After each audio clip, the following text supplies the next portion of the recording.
पर विचार करना कि शंकर भगवान की शिवरात्रि साधना की रात्रि होती है। शंकर भगवान की शिवरात्रि एक आराधना की रात्रि होती है। हमने पहले भी कथाओं में कहा, हर महीने शिवरात्रि आती है, प्रत्येक महीने शिवरात्रि पड़ती है, और प्रत्येक महीने की शिवरात्रि पर अगर आपसे बन सके, आप दुनिया में अगर आपके पास में लोग कहें कि ये बहुत गरीब व्यक्ति है, बहुत साधारण व्यक्ति है, इसके पास धन नहीं है, वैभव नहीं है, सत्ता नहीं है, इसके पास खुद का मकान नहीं है, इसके पास खुद की प्रॉपर्टी नहीं है, इसके पास खुद की दुकान नहीं है, दूसरे के यहाँ काम करता है, इसके पास कुछ भी नहीं है, हम उनसे कहेंगे 12 महीने शिवरात्रि आती है, 5 जगह पर चढ़ाई हुई बेलपत्र, आप एक वर्ष 12 शिवरात्रि का एक नियम ले लो, 5 जगह पर बेलपत्र समर्पित करना सीख जाओ। एक बेलपत्र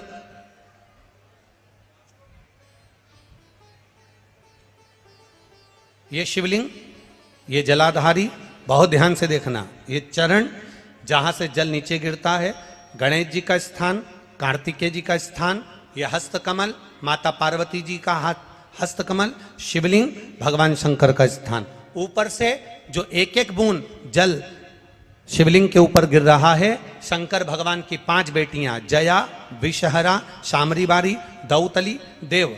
बीच में जो एक मोटी सी लाइन है वो शंकर भगवान की छोटी लड़की, क्या नाम है? अशोक सुंदरी। ये पूरे शिवलिंग का वर्णन। 5 जगह पर बेलपत्र, 5 स्थान पर बेलपत्र, 12 महीने की शिवरात्रि। आप दूसरे के यहाँ काम कर रहे हो, नहीं है नौकरी, नहीं है काम, दूसरे के मकान में रह रहे हो, खुद का मकान भी नहीं, खुद का प्लाट भी नहीं, खुद की प्रॉपर्टी भी नहीं, बहुत संघर्ष की जिंदगी जी रहे हो, ठेला धका रहे, लॉरी चला रहे, गाड़ी चला रहे, ऑटो चला रहे, अपने लिए करने का प्रयास करना। घर में जितने सदस्य हैं, 12 महीने शिवरात्रि आती है, एक बेलपत्र अशोक सुंदरी वाली जगह पर, डंडी का मुंह नीचे की ओर। दूसरी बेलपत्र माता पार्वती जी के हस्त कमल पर, ये 2 पत्ती जो होती है, इस पत्ती के 2 भाग शिवलिंग के बीच में हो।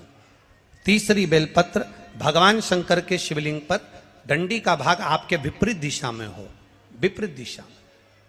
चौथी बेलपत्र भगवान शंकर का जहां से जल बहकर जाता है, जमीन पर जो जल बहता है, जमीन पे से जो जल बहकर जाता है, चौथी बेलपत्र उस जमीन के जल पर जहां से वो पानी बहकर जा रहा है, पूरे शिवलिंग को छोड़कर जहां से पानी जमीन पर बहकर जा रहा है उस स्थान पर। और 5वीं बेलपत्र नंदी का जो पांव ऊपर उठा हुआ है, उस पांव के पास में 5वीं बेलपत्र समर्पित करना। एक शिवरात्रि से लेकर 12 शिवरात्रि जो 1 वर्ष तक कर लेता है, 1 वर्ष अपनी कड़ी मेहनत के साथ में मेहनत पूरी करना। और ये 5 बेलपत्र हर महीने जो शिवरात्रि आती है उस पे समर्पित करना प्रारंभ कर दीजिए और मेहनत करना प्रारंभ कर दीजिए। आपको आपके कर्म का फल मिलेगा। साल भर के अंदर आप अच्छे बनकर बैठ सकते।